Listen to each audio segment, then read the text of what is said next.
نحمده ونصلي ونسلم على رسوله الكريم أما بعد فأعوذ بالله من الشيطان الرجيم بسم الله الرحمن الرحيم إن الصلاة تنهى عن الفحشاء والمنكر صدق الله العظيم إن الله وملائكته يصلون على النبي يا أيها الذين آمنوا صلوا عليه وسلموا تسليما اللهم صل على سيدنا ومولانا محمد وعلى آل سيدنا وأصحاب سيدنا ومولانا محمد وبارك وسلم.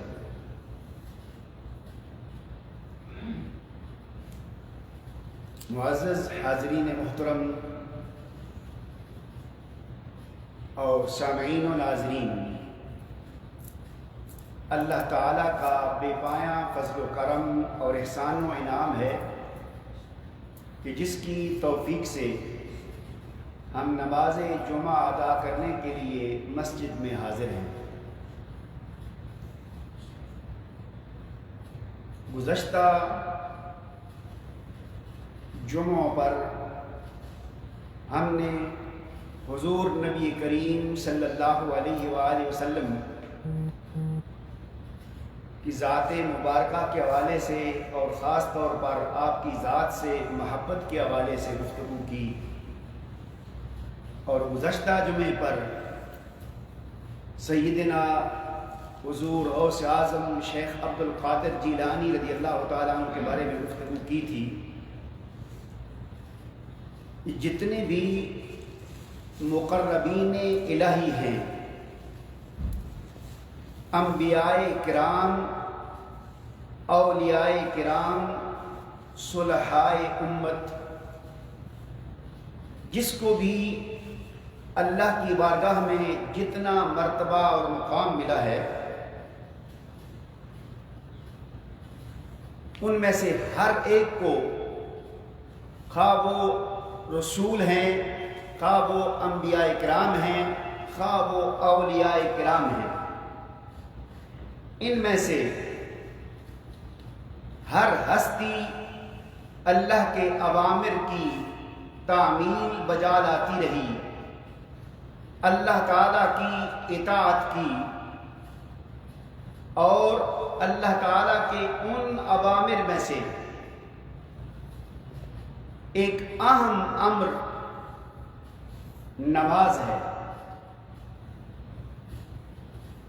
ہم نماز ادا کرنے کے لیے ہی جمع ہوئے ہیں۔ معزز سامعین و ناظرین اور حاضرین مکرم، نماز ایک ایسا عمل ہے،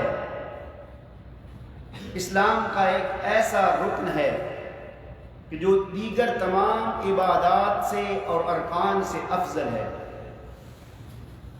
اس کی بہت سی وجوہات ہیں، ان میں سے یہ کہ جس طرح میں نے عرض کیا کہ انبیاء کرام اور رسل یہ مقربین الہی ہیں، تو نماز وہ یکتا عمل ہے، وہ یکتا عبادت ہے جو ہر نبی اور ہر رسول کی شریعت کا حصہ رہی۔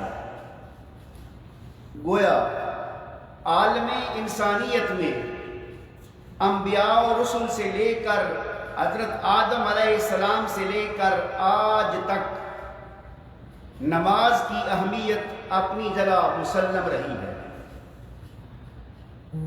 اس کے علاوہ انسان ہی نہیں بلکہ قرآن کریم میں اللہ کریم نے ہمیں آگاہ فرمایا ہے کہ اس کائنات کی ہر چیز، اس کائنات ارض و سما میں چھوٹی بڑی ہر چیز، ہر مخلوق، خواہ وہ جمادات ہیں، خواہ وہ نباتات ہیں، خواہ وہ حیوانات ہیں، خواہ وہ شجر ہیں یا حجر ہیں، خواہ وہ بحر ہیں یا بر ہیں، خواہ وہ جن ہیں یا ملک ہیں، ہر چیز اللہ تعالیٰ کی عبادت اور نماز میں مشغول ہے۔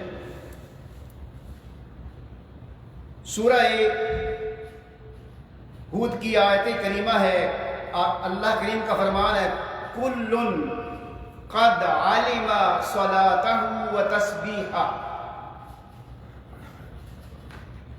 ہر چیز اللہ کے حضور اپنی نماز اور اپنی تسبیح کو جان گئی۔ اس آیت کریمہ سے یہ پتہ چلا کہ اس کائنات میں ہر چیز ہی اپنے اپنے انداز میں، اپنے اپنے طریقے سے، اپنے اپنے اسلوب سے، یا جس طرح ان کو امر الہی ہے، جس حال میں وہ ہیں اسی حال میں اپنی اپنی نماز ادا کر رہے ہیں۔ گویا نماز ایک ایسی عبادت ہے جو اللہ تعالیٰ کی پوری مخلوق کرتی ہے۔ اب نماز کی اہمیت، نماز کی فضیلت، اس کے آخرت میں انعامات اور اس کا فائدہ روحانی اعتبار سے اور اس کے بارے میں سوال و جواب یہ آپ سب احباب کو معلوم ہے۔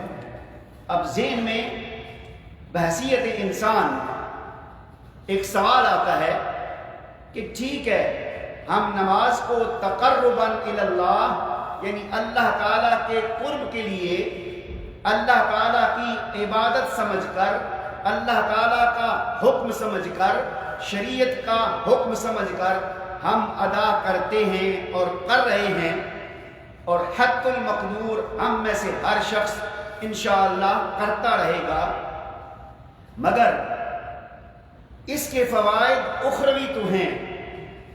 کیا کوئی نماز پڑھنے کا ظاہری یا دنیاوی فائدہ بھی ہے؟ یہ ذہن میں سوال آتا ہے۔ تو حاضرین مکرم، نماز کی اہمیت، نماز کی حیت، نماز کے ارکان، نماز کی کیفیت پر غور کرنے سے جس نے بھی اس میں تحقیق کی ہے، غور کیا ہے، اس کو بے شمار فوائد نظر آئے ہیں۔ اب ان میں سے جو سب سے پہلا فائدہ ہے دنیاوی اور دینی، سورہ العنکبوت کی آیت نمبر 45 کا ایک حصہ میں نے تلاوت کیا ہے۔ ارشاد باری تعالیٰ ہے ان الصلاۃ تنہی عن الفحشاء والمنکر، ارشاد باری تعالیٰ ہے کہ بے شک نماز بے حیائی اور برائی سے روکتی ہے۔ گویا دوسرے فوائد کے علاوہ، دوسرے انعامات کے علاوہ، نماز کا ایک اہم فائدہ یہ ہے کہ یہ انسان کو، یہ پڑھنے والے کو، ادا کرنے والے کو برائی اور بے حیائی سے روکتی ہے۔ اب برائی اور بے حیائی، اس کی تعریف کی ضرورت نہیں، ہم میں سے ہر شخص یہ جانتا ہے کہ کون سی چیز برائی ہے اور کون سی بے حیائی ہے۔ اب اللہ کریم بشارت دے رہے ہیں کہ نماز انسان کو برائی اور بے حیائی سے روکتی ہے۔ اب سوال یہ ہے کہ فائدہ کیسے ہوا؟ آپ اس معاشرے میں رہتے ہیں، اپنے اپنے ممالک سے آئے ہیں، اپنے اپنے آپ کے رشتہ دار اور خاندان ہیں۔ سوال یہ ہے کہ اگر کوئی شخص، کوئی نوجوان، کوئی انسان اپنے خاندان میں، اپنے گاؤں میں یا معاشرے میں برے اخلاق کا مالک ہو، برائی کرتا ہو، فحاشی اختیار کرتا ہو، تو آپ ایمانداری سے سوچ کر تصور کریں کہ اس شخص کو، اس نوجوان کو جو کہ برائی کرتا ہے، فحاشی پھیلاتا ہے، کوئی شخص اس کو اچھا جانتا ہے؟ اگر اس سے پوچھیں جو وہ برائی کرنے والا ہے، جو فحاشی پھیلانے والا ہے، اگر اس سے بھی سوال کریں تو وہ بھی کہے گا کہ یہ برائی بری چیز ہے، یہ فحاشی اچھی چیز نہیں ہے۔ اب بظاہر وہ بھی کہے گا لیکن ہم میں سے ہر شخص اس کو اچھی نگاہوں سے نہیں دیکھے گا۔ اس کے برعکس اگر کوئی شخص، کوئی نوجوان صاحب اخلاق ہے، صاحب کردار ہے، وہ برائی سے، فحاشی سے بچتا ہے، نیکی کے کاموں میں بڑھ چڑھ کر حصہ لیتا ہے، نیکی کی تلقین کرتا ہے، نیکی کے کاموں میں عمل کرتا ہے، دوسروں کی مدد کرتا ہے، تو یہ ہیلپ کرنا، نیکی کے کام کرنا، یہ سارے اچھے اخلاق کی دلیل ہے۔ اور اس پر بھی کوئی دوسری رائے نہیں ہے۔ ایسا نوجوان جو اس کردار کا حامل ہے، ہر شخص اس کو پسند کرتا ہے، ہر شخص اس کو اپریشیٹ کرتا ہے، ہر شخص اس کی تعریف کرتا ہے، ہر شخص اس کے ساتھ بیٹھنا چاہتا ہے، اس لیے کہ اس کے ساتھ بیٹھنے میں، چلنے میں کوئی بدنامی نہیں ہے۔ اب آپ خود تصور کریں کہ اس سے بڑھ کے اور کیا فائدہ ہوگا کہ اگر آپ نماز پڑھیں گے تو نماز آپ کو برائی اور فحاشی سے روکتی ہے، روک لے گی، جس سے آپ کا اپنا اخلاقی فائدہ ہوگا، جس سے دنیا میں لوگ آپ کو پسند کریں گے، آپ سے نفرت نہیں کریں گے۔ الغرض جو نماز ہے وہ آپ کو اس چیز سے روکتی ہے۔ حضور نبی کریم صلی اللہ علیہ وآلہ وسلم کی بارگاہ اقدس میں عرض کی گئی، یا رسول اللہ، فلاں شخص دن کو نمازیں پڑھتا ہے اور رات کو وہ چوری کرتا ہے، اس نماز کا کیا فائدہ؟ جی ہاں، یہاں تک اتنی بات نوٹ کریں کہ اگر آپ کو نماز برائی سے نہیں روک رہی، فحاشی سے نہیں روک رہی، جھوٹ سے نہیں روک رہی، تو اس کا مطلب یہ ہے کہ نماز کا بھی کوئی فائدہ نہیں ہے۔ وہ نوجوان، اس کی یہ کیفیت تھی، دن کو نماز پڑھتا، رات کو چوری کرتا۔ آقا کی بارگاہ میں جب عرض کی گئی تو آپ نے فرمایا کہ انشاءاللہ وہ نماز پڑھتا رہے گا تو نماز اسے ان برائی کے کاموں سے، فحاشی سے، چوری سے، جھوٹ سے، دجل سے، فریب سے وہ اس کو روک دے گی۔ اور پھر ایک وقت آیا کہ اس نوجوان نے ان سارے اعمال سے، برے اعمال سے توبہ کر لی اور اخلاص کے ساتھ اللہ تعالیٰ کی عبادت کرنے لگ گیا۔ تو گویا نماز انسان کو برائی اور فحاشی سے روکتی ہے۔ اس کے بعد ایک دوسری چیز آپ اپنی عملی زندگی میں نوٹ کریں کہ نماز کس طرح انسان کو فائدہ پہنچاتی ہے۔ بے شمار فوائد ہیں، لیکن اس چیز کو آپ عملاً نوٹ کریں گے کہ یہ دین سے ہٹ کر آخرت کا فائدہ نہیں ہے، بلکہ یہاں دنیا میں۔ اس کی مثال یوں لے لیں، آج ہی آپ ابھی نماز کے لیے آئے ہیں، آپ خود سوچیں کہ نماز کے لیے آنے سے پہلے آپ نے کتنی دیر اس کی تیاری شروع کی ہے۔ ہم میں سے ہر شخص یقیناً گھنٹہ 2 گھنٹے پہلے ریڈی ہونے کے لیے اس نے غسل کیا ہے، اس نے لباس چینج کیا ہے، لباس چینج کر کے جہاں کہیں بھی رہتا ہے وہاں سے وہ گاڑی پر سوار ہو کر نماز کے لیے آیا ہے۔ اب یہاں جتنی دیر بھی، چونکہ یہ نماز تھوڑی سی لمبی ہو جاتی ہے، جتنی دیر بھی یہاں رہے گا، اب نماز پڑھنے کے بعد پھر جب وہ گھر جائے گا تو گھر جانے تک یہ گویا کہ یہ سارا وقت نماز کی تیاری، نماز کی ادائیگی، نماز کے اہتمام اور نماز کو انجام دینے میں گزرا۔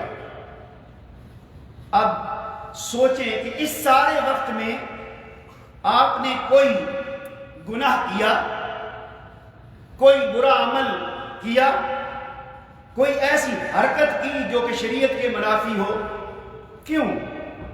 ایک فطری بات ہے، ذہن میں یہ آتی ہے کہ میں نماز پڑھنے جا رہا ہوں، نماز کی تیاری کر رہا ہوں، نماز ادا کرنے جا رہا ہوں، تو یہ جو سوچ ہے، اس وقت میں اس کو کوئی برا عمل کرنے نہیں دیتی. تو آپ اگر اسی پر عمل کریں، خود سوچیں کہ اللہ کریم نے ہم پر 5 نمازیں فرض کی ہیں. اللہ چاہتا تو ایک شام کو ایک صبح کو فرض کر دیتا تو کافی تھا. ہم اگر 1000 سجدے کریں تب بھی اس کی شان میں کوئی فرق نہیں پڑتا. ہم اگر سجدہ نہ کریں، اپنے آپ کو اس کی بارگاہ میں نہ جھکائیں، تب بھی اس کی عظمت میں کوئی فرق نہیں پڑتا. تو اس نے یہ 5 نمازیں دن میں ہم پر مقرر کی ہیں. اس کی کیا حکمت ہے؟ دوستو بزرگوں، بے شمار حکمتوں کے ساتھ ساتھ اس میں ایک حکمت اور فائدہ یہ ہے کہ انسان جب 5 نمازیں پڑھے گا تو 5 نمازیں پڑھتے ہوئے ایک نماز کے لیے گیا تو اس کو اللہ کریم نے برائی سے، گناہ سے محفوظ رکھا. دوسری نماز پڑھنے کے لیے وقت آنے والا ہے، جتنا ٹائم وہ گزارے گا اتنے ٹائم میں وہ اگلی نماز کا سوچتا رہے گا کہ اس کا ٹائم آنے والا ہے. پھر جب اگلی نماز کا ٹائم آئے گا تو اس کے لیے چلا جائے گا. تو الغرض اسی طرح اس کا پورا دن اللہ کی یاد میں گزر جائے گا، اپنے اعمال انجام دیتے ہوئے بھی. تو گویا اس کو برائی کی طرف نماز نہیں جانے دے گی جب وہ 5 ٹائم پڑھتا ہے. تو خود تصور کریں، ایک تو یہ کہ یہ نماز اہم رکن ہے، اس کی اہمیت آپ سب کو معلوم ہے. تو پھر کیا وجہ ہے کہ ہم جمعے والے دن آپ سب ماشاءاللہ ہم 3 جمعے ادا کرتے ہیں اور ہم نے 5 بھی کیے ہیں اور تینوں جمعوں پر مسجد بھری ہوتی ہے.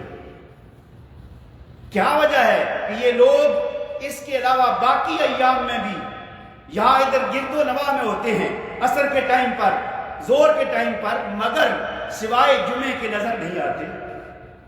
کیا وجہ ہے؟ دوستو بزرگوں، اللہ کریم نے جو ہمیں یہ نماز کا نظام دیا ہے، اس نماز میں ہمارا دنیاوی فائدہ یہ ہے کہ ہمیں اللہ کریم اس دین کے ساتھ ساتھ دنیا میں بھی بہتر کرتا ہے اور ہمیں برائی سے محفوظ رکھتا ہے. اس کے اور بے شمار فائدے ہیں. جس طرح میں نے عرض کیا کہ آج جمعے پہ نماز پہ آپ سب آتے ہیں، باقی نمازوں پہ نہیں آتے. میں ایک اہم چیز بیان کروں کہ دنیا جہاں میں مساجد ہیں، دین کا کام ہو رہا ہے، یہاں پر منہاج القرآن کی مساجد ایسی مساجد ہیں اور انہی میں سے غوث اعظم مسجد ہے. اس مسجد میں کسی نماز میں بھی آپ آئیں، جمعہ ہو، ظہر ہو، عصر ہو، مغرب ہو، عشاء ہو، فجر ہو، کسی نماز میں بھی آپ آئیں، آپ ہر نماز میں کچھ نہ کچھ دین کی کوئی نہ کوئی تعلیم لے کر جائیں گے. این ممکن ہے کہ آپ کو کسی ایک کلمے سے ہی اللہ کریم ہدایت عطا فرما دے، نجات دے دے. چنانچہ جو لوگ ادھر گرد و نواح میں رہتے ہیں وہ کوشش کیا کریں کہ وہ باقی نمازوں میں بھی آئیں، چونکہ نماز کے جہاں دینی فوائد ہیں، شرعی فوائد ہیں، روحانی فوائد ہیں، وہاں دنیاوی فوائد بھی ہیں اور صحت کے فوائد بھی ہیں. اب اتنا ٹائم نہیں کہ میں آپ باقی فوائد ذکر کروں. اللہ تعالی ہمیں نماز کو اچھے طریقے سے ادا کرنے کی توفیق عطا فرمائے اور دینی ارکان کی جو اہمیت ہے اس کو بھی ہمیں سمجھنے کی توفیق عطا فرمائے. وما علینا الا البلاغ المبین.